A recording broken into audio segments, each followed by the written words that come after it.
এইবার পারি নাই তো কি হইছে? ভবিষ্যৎ কি শেষ হইয়া গেছে?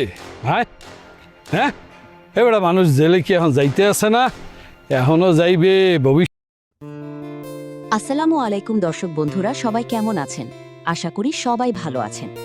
তো বন্ধুরা, আপনারা ইতিমধ্যে দেখতে পেয়েছেন যে হাবুর স্কলারশিপ নাটকের ৩৭৯ নম্বর পর্বটি আপলোড করা হয়েছে। তো বন্ধুরা, ৩৮০ নম্বর পর্বটি কবে আসবে তা আমরা জানিয়ে দিব আজকের এই ভিডিওটিতে। তাই বন্ধুরা, ভিডিওটি স্কিপ না করে শেষ পর্যন্ত দেখতে থাকুন। আর যদি আমাদের চ্যানেলটিকে সাবস্ক্রাইব করে না থাকেন, তাহলে অবশ্যই আমাদের চ্যানেলটিকে সাবস্ক্রাইব করবেন, কারণ আমাদের এই চ্যানেলে এরকম নাটকের আপডেটগুলো দিয়ে থাকি।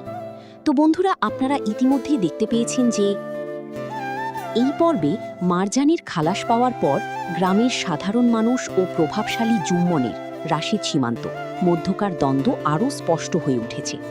জুম্মন ও তার ভাগ্নির করা চক্রান্ত আদালতে প্রমাণ হয়ে যাওয়ার পর গ্রামের মানুষ তাকে নিয়ে উপহাস করে। হারুন উকিল জুম্মনকে সরাসরি জানিয়ে দেয় যে তার বিরুদ্ধে দুর্নীতি, জাল পোস্টমর্টেম রিপোর্ট তৈরি এবং মানহানির অভিযোগে মামলা হতে পারে। অন্যদিকে গ্রামের মাস্টার সাহেব ও সাধারণ মানুষ আগামী ইউনিয়ন পরিষদ নির্বাচন নিয়ে আলোচনা করে। জুম্মন যখন জোরপূর্বক মাস্টার সাহেব ও সাগরের ওপর চড়াও হয়ে সাগরকে শারীরিকভাবে হেনস্থা করে, তখন মাস্টার সাহেব তাকে হুঁশিয়ারি দেন যে হাবু ফিরে আসলে গ্রামের মানুষকে সাথে নিয়ে এর উপযুক্ত বিচার করা হবে। সবশেষে গ্রামের মুরব্বি ও মেম্বার সাহেবের সাথে আলোচনা করে হাবুকে আসন্ন নির্বাচনে সৎ ও যোগ্য চেয়ারম্যান প্রার্থী হিসেবে দাঁড় করানোর পরিকল্পনা করা হয়।